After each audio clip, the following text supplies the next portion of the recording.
বন্ধু বান্ধৱীসকল, অগ্নিনাভ শিৱ মন্দিৰৰ বৃক্ষভাগ চুৰি হোৱাৰ পিছত আকৌ ঘূৰাই পোৱাৰ পিছত শিখা বাইদেউৰ অলপ বেলেগ ৰূপত দেখিবলৈ পাইছোঁ। আপোনালোকেও পাইছে, কিন্তু বহুতে বেলেগ ধৰণৰ মন্তব্য দাঙি ধৰিছে।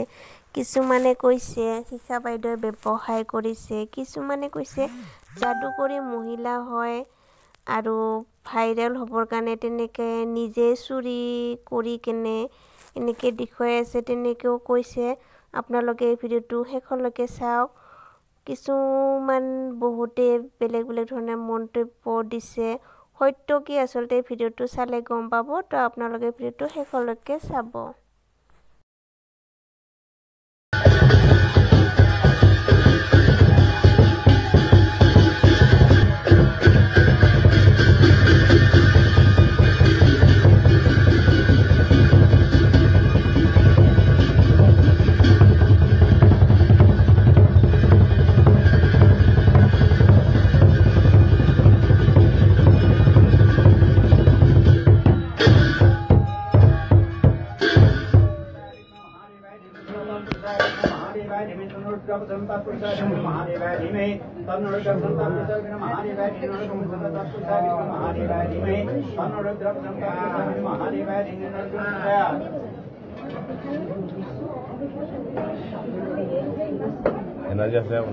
পাৰি নাইবা যিবিলাক ঠিকাদাৰ, সেই ঠিকাদাৰ বিলাকে যেতিয়া নিজৰ বেপাৰ বেয়া হৈ যায় মাজে মাজে, তেতিয়া কিছুমান পাব্লিচিটি ষ্টাণ্ট কৰে। অগ্নিনাভ মন্দিৰো ইয়াৰ বিপৰীত নহয়। বহুদিন আগতে এটা ভিডিঅ' বনাইছিলো অগ্নিনাভ মন্দিৰৰ ওপৰত, আৰু তাৰ বাহিৰে ভিডিঅ' বনাবলৈ ইচ্ছাও নাছিল। সেইটোৰ ওপৰত ইমান কবলৈ ইচ্ছা নাছিল, কাৰণ যিখিনি ধৰ্মান্ধ মানুহ, যিখিনি ধৰ্মৰ ভীৰু মানুহ, সেইখিনিক কেতিয়াও সৎ পথলৈ আনিব পৰা নাযায়। যিখিনি অন্ধবিশ্বাসী মানুহ, সেইখিনিক কেতিয়াও ভাল কথা কৈ বুজাব পৰা নাযায়, সেইটো সকলোৱে জানে। সেইকাৰণে একো বনোৱা নাছিলো। কিন্তু যেতিয়া ৰিচেণ্টলি অগ্নিনাভ মন্দিৰৰ বিগ্ৰহভাগ চুৰি হৈ গ'ল, চুৰি হোৱাৰ পাছত পুলিচে ঘূৰাই পালে, আৰু ঘূৰাই পোৱাৰ পাছত আজিৰ যিটো পৰিস্থিতি, এতিয়া যিটো চলি আছে ছচিয়েল মিডিয়াত, সেইটো দেখি অধৈৰ্য হৈ আজি আকৌ এই ভিডিঅ'টো আপোনালোকলৈ বুলি বনালো। এতিয়া প্ৰথম কথাটো হ'ল যে মন্দিৰ সকলোতে চুৰি হয়, মন্দিৰ মছজিদ এইবিলাকত চুৰি হৈ থাকে। ঠিক তেনেদৰে অগ্নিনাভ মন্দিৰৰ যিভাগ বিগ্ৰহ বা যিভাগ মূৰ্তি, সেই মূৰ্তি ভাগো চুৰি হ'ব পাৰে, মানি ললো। পুলিচে একেৰাতিৰ ভিতৰতে চোৰ ধৰা পেলালে আৰু মূৰ্তিভাগ উদ্ধাৰ কৰিলে।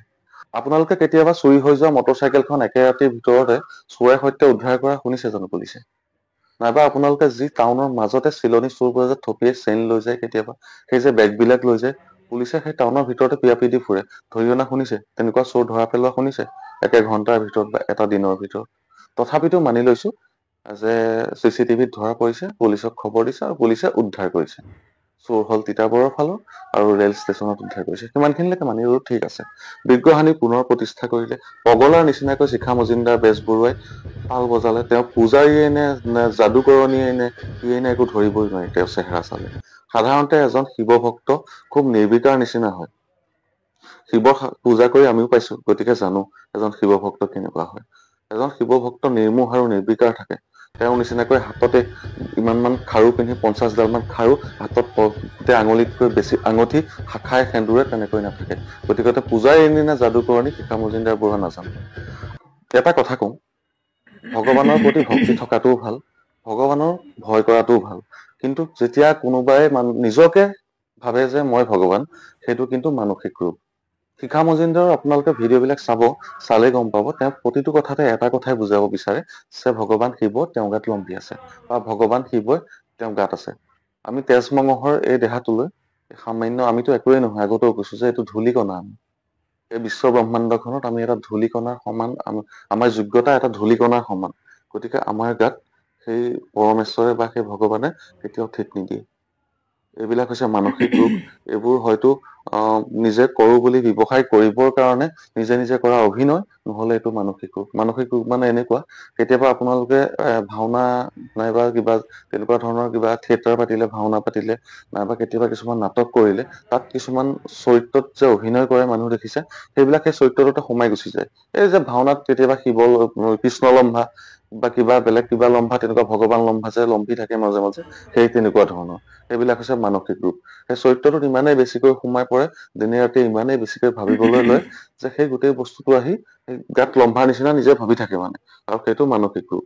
হয়তো শিখান মজুমদাৰ বেজবৰুৱা সেইটো হৈছে আৰু নহলে তেওঁ অভিনয় কৰিছে আৰু যদি তেখেতে ব্যৱসায়ৰ কাৰণে অভিনয় কৰিছে যদি ভাবিছে তেখেতে যে মই ব্যৱসায়টো মই বহল কৰিম এনেকৈ এইদৰে পাব্লিচিটি ষ্টাণ্ট কৰি তেনেহলে তেওঁক কৈ থওঁ যে ভগৱান শিৱৰ যিটো নিৰ্বিকাৰ ৰূপ সেইটোহে আপুনি দেখিছে শিৱৰ যি ৰুদ্ৰ ৰূপ বুলি কওঁ আমি সেই ৰুদ্ৰ ৰূপটো আপুনি দেখা নাই আৰু সেই ৰুদ্ৰ ৰূপটো হয়তো আপোনাৰ কাৰণে বহুত বেছি দূৰত নাই ভৱিষ্যতবাণী কৰি থলো মনত ৰাখিব মন্দিৰৰ বিগ্ৰহভাগ হেৰাল বিচাৰি পালে বিচাৰি পোৱাৰ পাছত ছচিয়েল মিডিয়াত আগৰ যিটো ঢৌ আছিল অন্ধবিশ্বাসৰ যি ঢৌ ভয়ৰ যিখন দোকান সেই দোকানখনৰ পাতনি আকৌ মেলা দেখা গ'ল এতিয়া সকলোতে কেৱল অগ্নিনাভ অগ্নিনাভ আৰু অগ্নিনাভ আপোনাৰ আশে পাশে দেখিব তেনেকুৱা এটা জয়াল মন্দিৰ আছে মই ভগৱান শিৱৰ কথা কৈছো শিৱ মন্দিৰ এটা প্ৰত্যেকৰে ঘৰৰ ওচৰে বা তেনেকুৱা নাম থকা এভাগ শিৱ মন্দিৰ আছে চাব সেই মন্দিৰ কেইভাগত কোনো ধৰণৰ বাধ্যবাধকতা নাই আপুনি যাবৰ কাৰণে কোনো বাধ্যবাধকতা নাই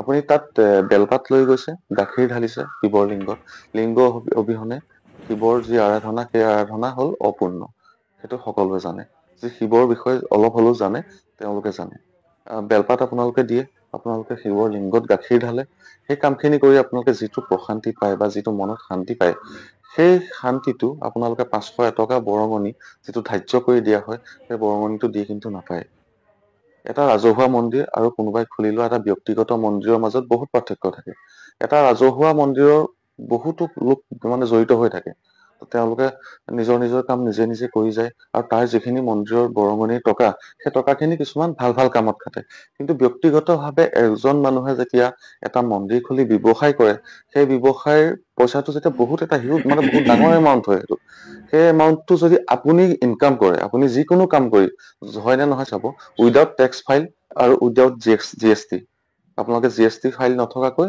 ব্যৱসায় কৰি চাওক ইমানখিনি টকা ঘটক আৰু টেক্স ফাইল নথকাকৈ সিমানখিনি টকা য'ৰ ত'ৰ পৰা আৰ্জন কৰক তাৰ পিছত চাওক কি হয় এইটো হৈছে এটা এনেকুৱা ধৰণৰ বেপাৰ য'ত একো টেক্স দিব নালাগে আৰু যদি ব্যক্তিগত হয় তেতিয়াতো আৰু ভাল সদায় সেই কথাটোকে কৈ আহিছো আৰু এই পাব্লিচিটি ষ্টাণ্টটো কৰাৰ ক্ষেত্ৰত কিছুমান সাংবাদিক নামধাৰী জীৱ বেলেগ ধৰণে জড়িত আছে তো কিবা এটা হোৱাৰ লগে লগে নাজানো টকাই লয় নে কিয়ে লয় বা তেওঁলোকে সেইকাৰণে মানে সেইটো প্ৰমোচন ভিডিঅ' কৰে নে কি নাজানো ভিডিঅ'টো দেখাতটো সম্পূৰ্ণ প্ৰমোচন কৰা নিচিনাই লাগে সকলোকে কোৱা নাই কিছুমান প্ৰায় মানে পৰ্টেল বিলাকত বেছি আৰু স্যাটেলাইট চেনেলো সেই দুই এটামান আছে তেওঁলোকে কি ভাবি তেনেধৰণে অন্ধবিশ্বাসটো বিয়পায় সেইটো নাজানো টিআৰপিৰ কাৰণে টিআৰপি পাবৰ কাৰণে ৰাস্তা বহুতো আছে তেনেকুৱা অনেক বাতৰি আছে য'ত আপোনালোকে টিআৰপি পাব পাৰে সেই তেনেকুৱা ধৰণৰ অন্ধবিশ্বাস বিয়পাই মানুহৰ মাজত বিভ্ৰান্তি সৃষ্টি নকৰিলেও হয় কিছুমান এনেকুৱা পৰ্টেল আছে যাৰ কোনো ৰেজিষ্ট্ৰেচনেই নাই সেইখিনিয়ে যিমান ডাঙৰকৈ নিউজৰ নিচিনাকৈ বজায় মানে নিউজ কৰি বজাই পেলাই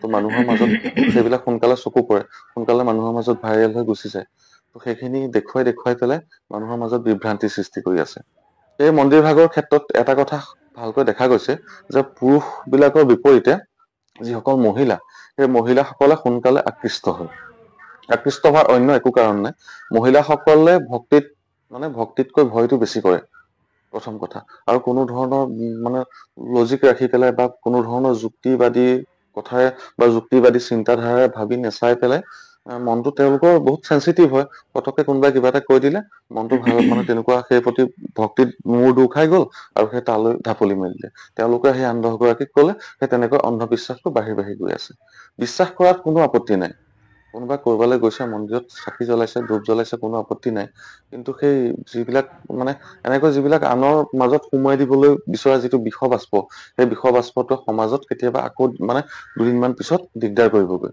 এতিয়া শিখা মজুমদাৰ বেজবৰুৱাই তেনেকুৱা এটা ব্যৱসায় চলাই আছে আজি কোনো মাত মতা নাই সকলোৱে তাতে উজান দি আছে কাইলৈ বেলেগ এজনে কৰিব কাইলৈ মই কৰিম তেনেকুৱা এটা কাম কাইলৈ মই তেনেকুৱা এটা কাম আৰম্ভ কৰিম মোৰ নিচিনাকৈ 10 জনে আৰম্ভ কৰিব তেনেকুৱা এটা কাম ধৰ্মৰ নামত মানুহক ভয় খুৱাব আমাৰ সনাতন ধৰ্মটোক বদনাম কৰি গৈ থাকিব সেই বিষয়টোৰ বিষয়ে একো নজনাকৈ মানুহে তেনেকৈ নিজৰ ব্যক্তিগত মন্দিৰ খুলি থাকিব তেনেকৈ ভুল ধাৰণা মানুহৰ মাজত শিপাই দিব আৰু অন্ধবিশ্বাস বিয়পাই থাকিব